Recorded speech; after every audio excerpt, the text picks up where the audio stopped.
En la ruta cuantitativa, una muestra es un subgrupo de la población o universo que interesa, sobre la cual se recolectarán los datos pertinentes y deberá ser representativa de dicha población, de manera probabilística, para que puedas generalizar los resultados encontrados en la muestra a la población.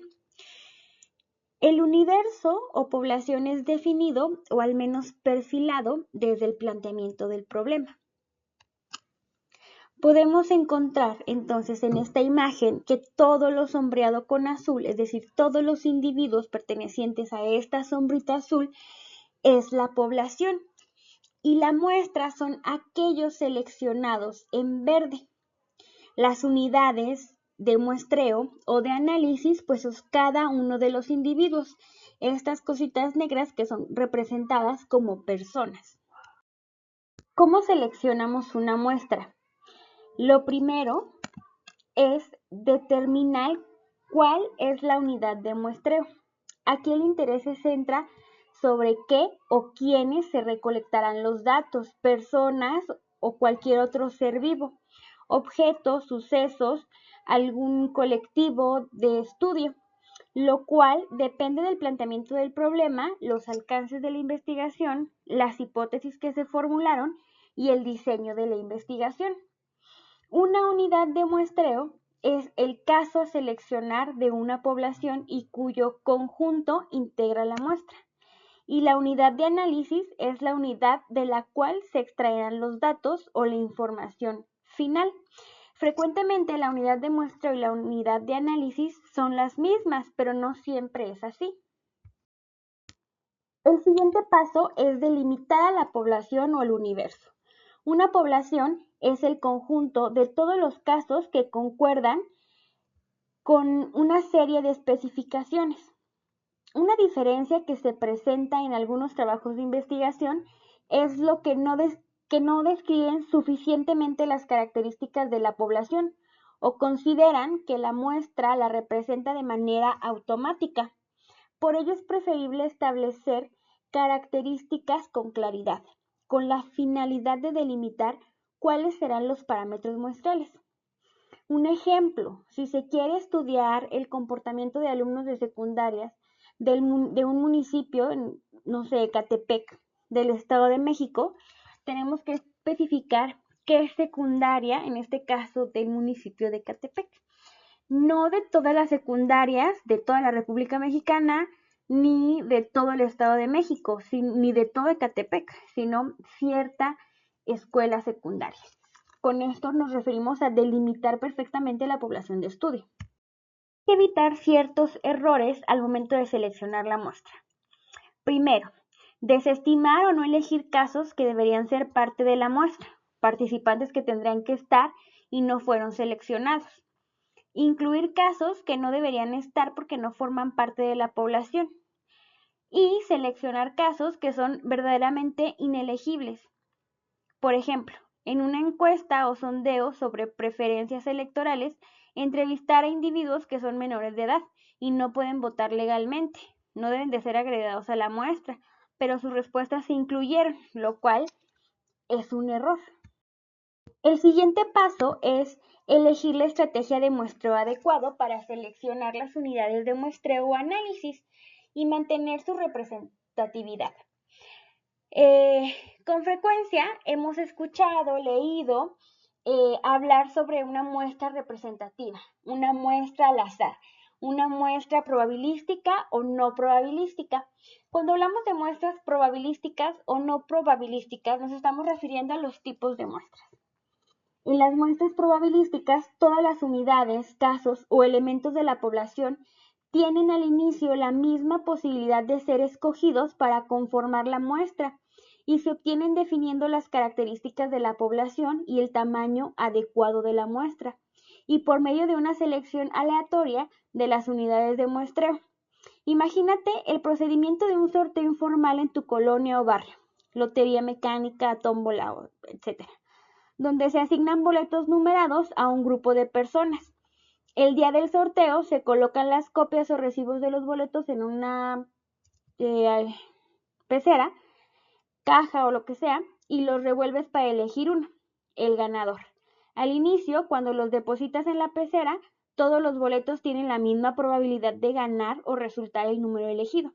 De igual forma, en una lotería electrónica, antes de llevarse a cabo el sorteo, todos los números poseen la misma posibilidad de obtener un premio.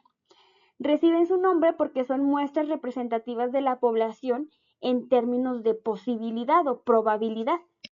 Las muestras no probabilísticas, la elección de las unidades no depende de la probabilidad, sino de razones relacionadas con las características y el contexto de la investigación. Aquí el procedimiento no es mecánico o electrónico ni con base en fórmulas de probabilidad, sino que depende del proceso de toma de decisiones del investigador o de un grupo de investigadores, y desde luego las muestras seleccionadas obedecen a otros criterios.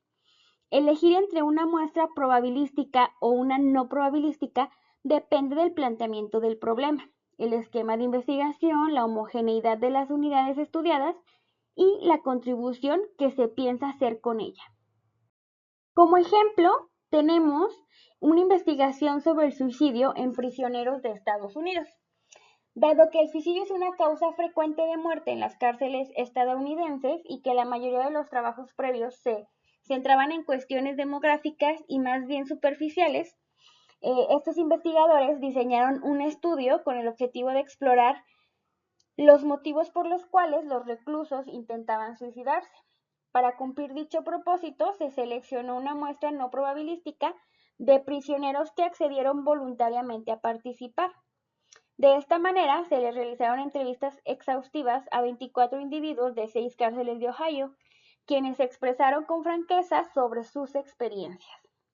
En este caso, la muestra no probabilística es adecuada, pues se trata de un estudio exploratorio y un enfoque cualitativo. Es decir, no resulta concluyente, sino que su finalidad es documentar ciertas experiencias. Este tipo de estudios pretende generar datos e hipótesis que constituyan la materia prima para investigaciones más precisas. Asimismo, pues también es complicado tener acceso a los prisioneros y a los participantes.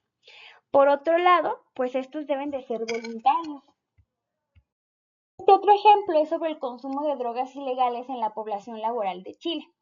Esta investigación, que tuvo como objetivo conocer las características principales del consumo de drogas en la población laboral de Chile, la muestra fue nacional y fue probabilística. Estuvo constituida por 7.888 personas de las 13 regiones del país en esa época. Los datos en su momento fueron de utilidad para el Consejo Nacional para el Control de Estupefacientes.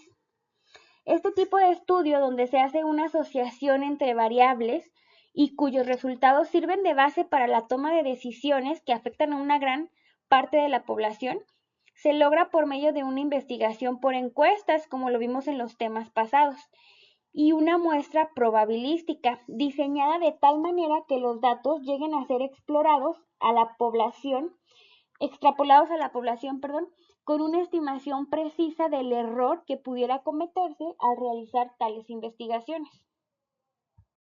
Por último, tenemos este ejemplo que es un estudio típico experimento sobre el abuso sexual infantil.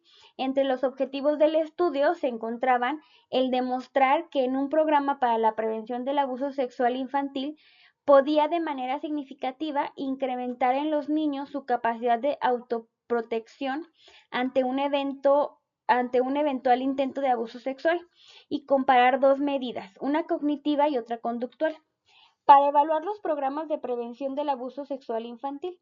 Los datos se obtuvieron de 150 preescolares de 3 centros de desarrollo infantil con una población similar, hijas e hijos de madres que laboran para la Secretaría de Educación del Estado de Querétaro, en México. Bueno, esta población o muestra está súper delimitada. Los niños fueron asignados a 2 grupos experimentales y uno de control. Los primeros recibieron un PASI y el grupo testigo no fue expuesto a este programa, sino después de que concluyó el experimento. A todos los integrantes de los grupos se les aplicaron todas las escalas conductuales, como la cognitiva al final del PASI o el tiempo de control. El programa demostró su eficacia para incrementar los conocimientos y habilidades de los preescolares a fin de prevenir el abuso sexual infantil. Esta es una muestra no probabilística, Aunque se asignen los niños de manera aleatoria a las dos condiciones experimentales y al grupo de control, para generalizar a la población se necesitarían experimentos repetidos. Un estudio así de valioso, pues es el eje causa-efecto. Es más preciso al aislar otras variables. Sin embargo, no es posible generalizar los datos a todos los niños de Querétaro, pues solo se aporta información sobre individuos con las características mencionadas. Se trata de una muestra dirigida y típica de un estudio de este tipo. La selección de la muestra no es al azar, aunque insistimos en que la asignación de los niños a los grupos sí lo son o sí lo es.